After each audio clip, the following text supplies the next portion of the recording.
하느님 생명의 씨앗인 수원교회에서 자라나셔서 생겨나셔서 이 수원교회의 밭에서 양육되어 자라나신 사랑하는 가족 여러분, 고향에 오신 것을 다시 한번 축하드리고 환영합니다.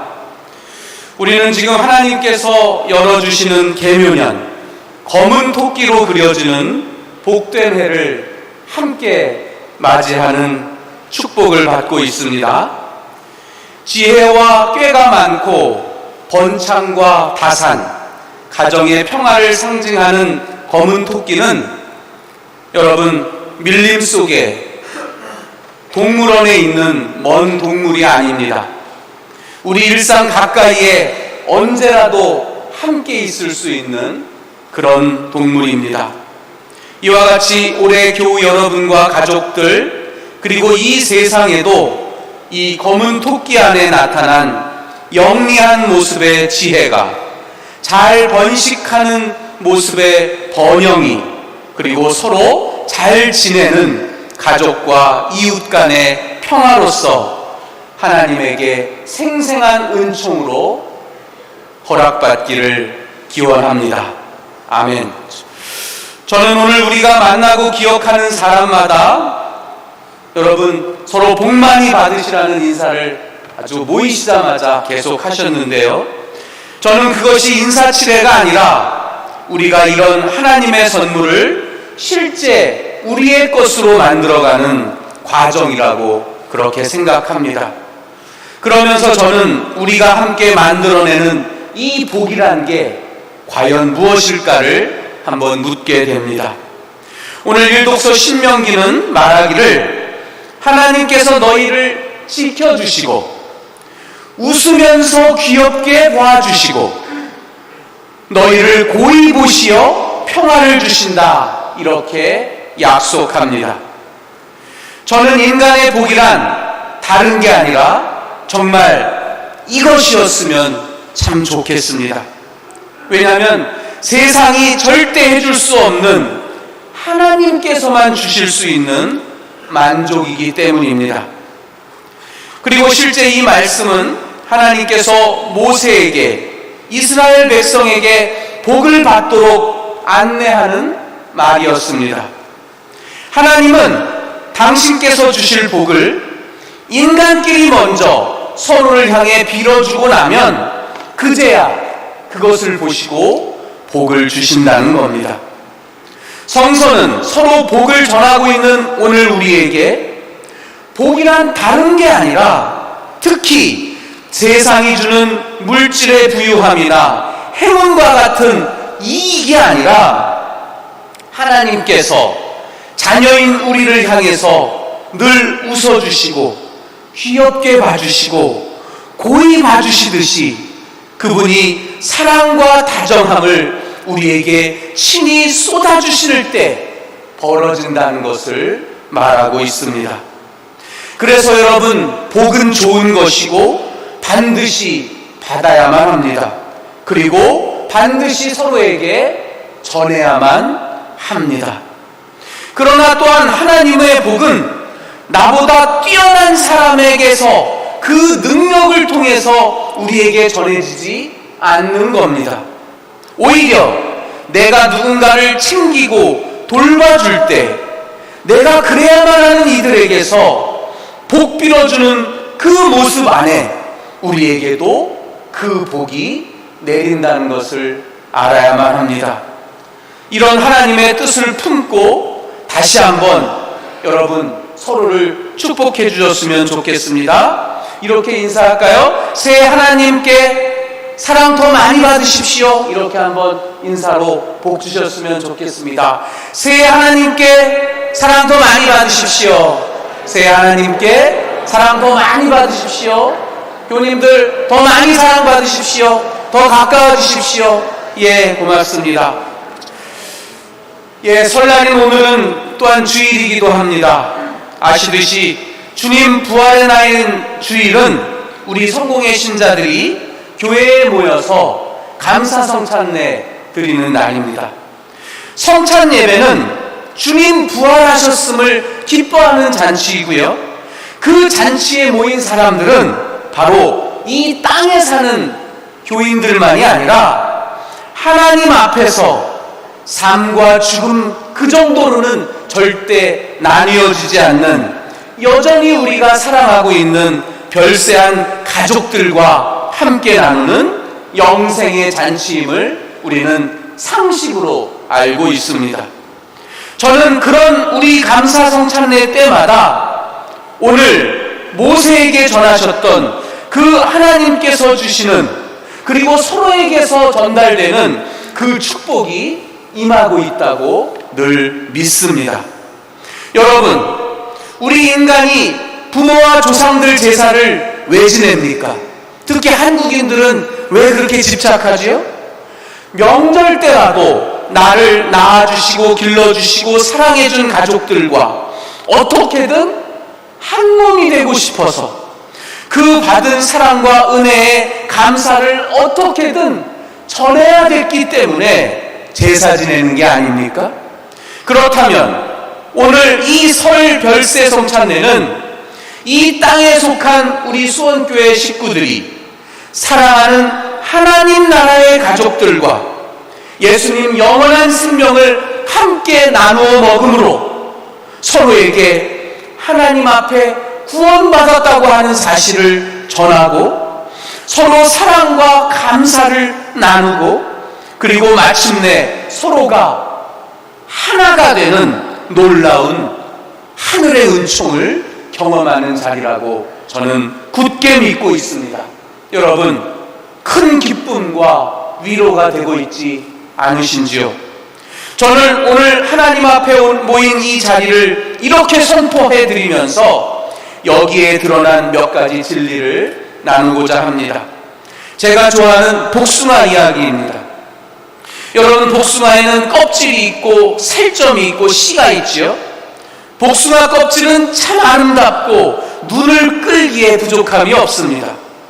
그러나 그 껍질은 복숭아 자체에서 보면 별로 의미가 없는 겁니다. 사람을 끌고 눈길을 끌고 벌과 나비를 끄는 걸로 끝나는, 아낌없이 벗겨져 버려야 하는 겁니다. 그 안에 담긴 속살이 있죠. 그것은 달콤하고 맛있습니다. 그러나 그 살점도 복숭아로 보면 목적이 아닙니다. 누구든지 와서 껍질을 벗기고 살을 먹으라고 있는 겁니다. 복숭아의 진짜 목적은 씨에 있습니다. 그런데 씨는 우리에게는 먹을 수가 없지요. 딱딱하고 맛있어서 먹을 수도 없고 쓸 데가 없지만 복숭아에게는 자기의 영원한 생명을 그 씨앗 속에 담고 있다는 겁니다. 복숭아는 씨만 있으면 얼마든지 살아갈 수 있고 지금이 아니라도 결국에는 존속할 수 있다는 거죠. 그래서 복숭아의 애당초 목적은 이 땅에 껍질이나 알맹이가 아니라 그 씨앗을 남기려고 있는 것입니다. 그 씨만 남길 수 있다면 복숭아는 영원히 이 땅을 살아갈 수 있기 때문입니다. 놀랍게도 같은 자연의 일부인 사람도 껍질과 살과 씨로 이루어져 있습니다. 사람들이 알맹이라 여기는 우리의 외모, 지위, 명예, 돈, 재주까지 실은 껍질에 속합니다. 사람을 끕니다. 그러나 그것으로는 더 이상 인간관계를 유지하지는 못합니다. 인간관계는 그 복숭아 살에 해당하는, 우리로 치면 그 사람의 마음, 인정, 이런 것이라고 하지요. 복숭아가 자기 살을 동물과 인간에게 내줬듯이 우리는 사랑과 인정을, 마음을 아낌없이 서로에게 표현하고 내주어야만 합니다. 인정을 쏟지 않고 자기 안에 품고만 있으면 마음 안에서 썩어버리고 골마버려서 병이 듭니다. 인정은 아낌없이 내 있는 만큼 표현하고 나누어 주시면 좋겠습니다. 그러나 그 인정 역시도 우리의 마음도 우리에게 최종 목적이 아니라는 겁니다. 우리의 유일한 목적은 우리의 인정과 마음속에 있는 인간 본연의 정신과 생명의 씨앗입니다. 그 인간 본연의 정신과 생명의 씨앗은 우리 주님께서 밝혀주신 하나님의 완전한 사랑, 진리의 성령께서 허락해 주시는 그 사랑을 받아들일 수 있는 믿음, 바로 이것이라고 할 수 있습니다. 그래서 하나님과 성령의 진리는 인간 생명의 목적이 오로지 껍질이 아니라 알맹이인 씨앗에 있다는 것을 증언하고 있습니다. 그 씨앗만 바르게 있으면, 잃어버리지 않으면 인간은 영원히 살 수 있고 결코 망하지 않을 수 있고 어떤 이유의 조건에서도 살아남을 수 있는 겁니다. 우리의 마음과 인격 안에 그 핵심이 믿음이 될 때, 그 믿음의 씨앗이 보존될 수 있을 때 우리는 참된 생명을 이룰 수 있고 영원한 생명에 도달할 수 있는 겁니다. 오늘 우리가 조상을 기억하는 것은 그분들이 치열하고 모진 한국 사회의 이 격동의 역사와 유한하고 열악한 그런 작은 생명의 삶 속에서도 한 번도 이렇게 하나님과 성령께서 주시는 그 알맹이, 바로 믿음을 소홀히 여기지 않고 우리에게 끝내 전해주셨기 때문에 우리는 지금 이 자리에 모여 있는 겁니다. 거기서 우리는 생겨났고 그분들은 반대로 지금 믿음을 가진 우리를 통해서 하나님의 영원한 생명을 누리고 계신 겁니다. 껍데기의 화려함과 거짓된 살점을 벗고 썩어버린, 기꺼이 받아들인 죽음이라는 것을 통해서 바로 하나님의 씨앗으로 보존되셨기 때문입니다. 오늘 야고보서는 사람이 마땅히 해야 할 일을 알면서도 하지 않으면 그게 죄라고 말하고 있습니다. 그렇다면 우리도 그 삶을 따라야만 합니다. 예수님은 그 씨앗이 만들어지는 살아있는 삶, 그 위대한 삶을 오늘 이렇게 말씀하셨습니다. 너의 목숨을 위해 지금 무엇을 먹고 입고 마실까 염려하지 마라. 삶 속에서 우리는 먹고 입고 누리는 것 때문에 슬퍼야 되고 염려할 수밖에 없는데 예수님은 반대로 그러면 안 된다는 겁니다. 그러면서 씨를 하나도 뿌리지 않고 거두지도 않는데, 즉 자기가 먹을 걱정을 스스로 하지 않는데 먹고 살고 있는 새를 보라는 겁니다. 자기 수고도 않고 입을 것을 하나도 걱정하지 않는 들꽃이 세상 왕보다 더 예쁘게 옷을 입고 있는 그 풀꽃의 모습을 보라는 겁니다. 그러면서 염려하지 말랍니다. 여러분, 염려라는 말은 내림난이라는 말인데요, 단순히 걱정하는 마음을 뜻하는 게 아닙니다. 인간이 자기를 어떤 것 때문에 계속 괴롭히고 자유롭지 못하게 하는 그 요인을 염려라고 그리스어 내림난은 말합니다. 그런데 이것들은 놀랍게 우리가 무언가를 불신할 때가 아니라 정반대로 무언가를 믿게 될 때 우리 안에서 생겨난다는 겁니다. 바로 남이 아니라 내 자신을 믿기 시작할 때, 그때 걱정이 시작됩니다. 내게 일어나는 모든 문제를 다른 사람 말고 내가 책임져야 한다는 생각에 사로잡힐 때 우리는 그때 걱정을 시작하게 되고 그 걱정 때문에 조금씩 죽어가는 역설에 빠집니다.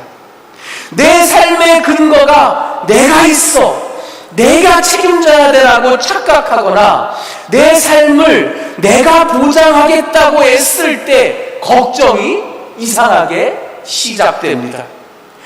우리는 죽으려고 할 때가 아니라 내 맘대로 살아보려 할 때 걱정이 펼쳐집니다. 그런데 주님이 보라고 하신 날아가는 새와 들꽃들은 도대체 걱정이라는 것을 알지 못합니다. 자기 생명이 어떻게 지금 보존되는지를 스스로 확인하지 않기 때문입니다. 그런데 그것을 자기가 확인하지 않아도 그 새와 꽃의 생명은 하나님께서 자연스레 책임지고 계신 것입니다. 모든 생명의 근거는 내 자신에게 있지 않고 창조주이신 하나님께 있습니다. 인간의 생명은 더욱 그렇습니다. 문제는 우리가 그것을 어떻게 판단하고 결정하느냐 하는 것입니다. 내 삶의 근거를 나에게 찾는 사람인지 아니면 하나님에게서 찾는 사람이 될 건지, 내가 나를 의지해서 살 건지 창조주 하나님을 믿으며 살 건지, 내가 이뤄낸 자격과 공로로 살 것인지 하나님이 주시는, 거저 주시는 은총으로 살 것인지, 이 둘 중에 하나의 선택의 길만이 있다는 겁니다.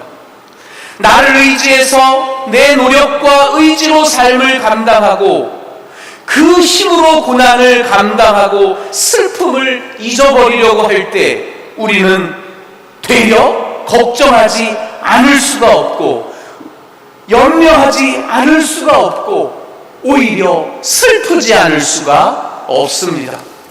이 상태는 창조주 하나님을 모르는, 세상에 하나님이 안 계신 분으로 만드는 우리의 모습이기 때문입니다.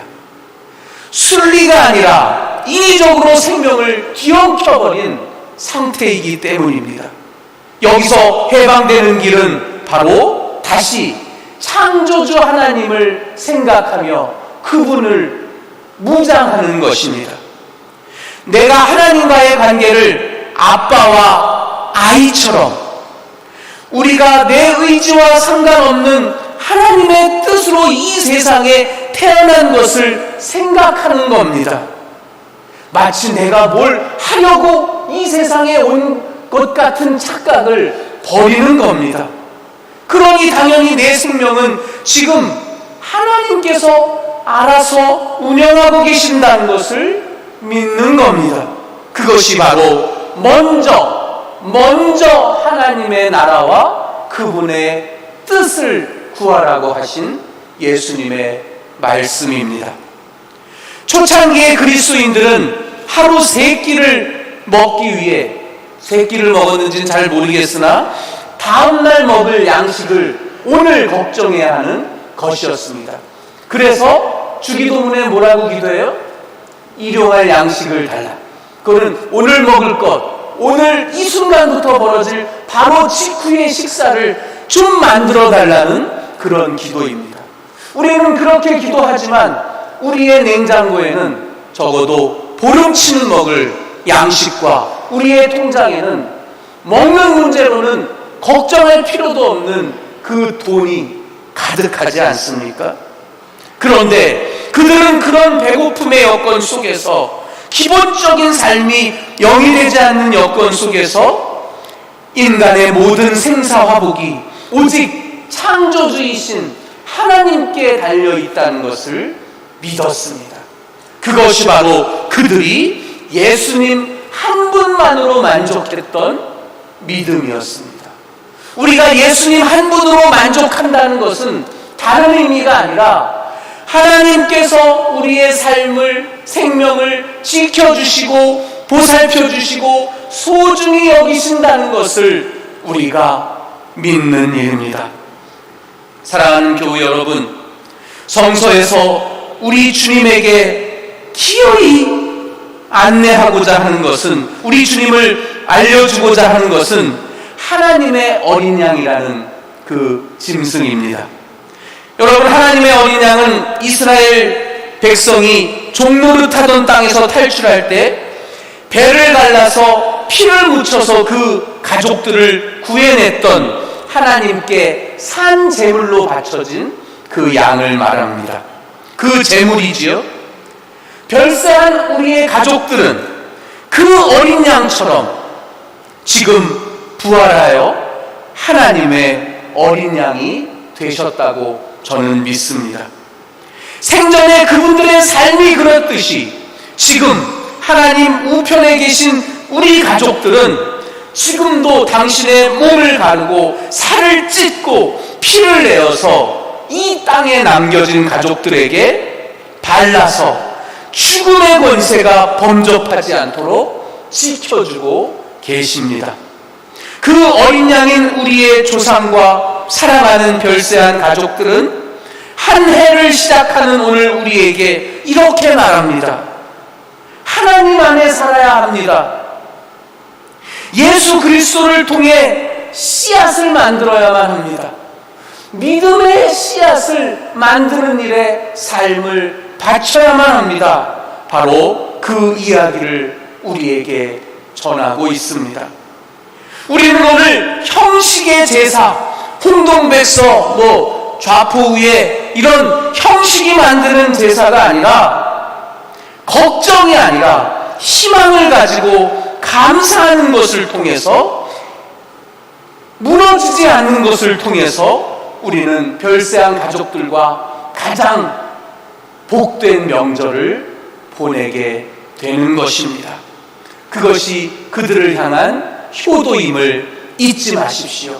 지난 한 해 수많은 우리 사랑하는 교우들이 하나님 나라의 부름을 받았고 여기에 그 가족들이 함께 계시지만, 제가 드리고 싶은 말은 그분들은 결코 슬퍼하거나 좌절하거나 넘어지라고 하는 것이 아니라 일어나십시오, 용기 내십시오, 희망을 가지십시오 라고 분명히 말씀하고 계시다는 겁니다. 그분들은 결코 슬퍼하거나 주저앉아 계시지 않는다는 겁니다. 그런 분들과 우리는 희망으로 오늘 명절을 보내야겠습니다. 그리스도인들에게 명절의 영성이 있습니다. 먼저 같이 명절을 보낸 식구로 삼아주신 우리 가족들을 하나님 앞에 더 소중히 여기고 사랑하는 일입니다. 그리고 한 해의 시작을 축복하는 이 설날의 명절에는 우리의 시작이 하나님께서 주신 선물이라는 것을 믿는 것입니다. 하나님의 뜻대로만 가득 채워진 삶의 시작을 펼치는 일입니다. 그런 오늘은 우리의 본성이 변화됩니다. 하나님이 세상을 처음 만드실 그 시작과 같이 깨끗하게 다시 변화됩니다. 오늘 우리는 새로운 처음의 인간으로 조정됩니다. 첫 시작을 사는 힘찬 인간으로 희망을 가득히 품고 절망의 기억을 내어버린 인간으로 우리는 새롭게 태어납니다. 그것들이 우리의 가족들이 주시는 여러분의 선물입니다. 성부와 성자와 성령의 이름으로 말씀드렸습니다. 아멘.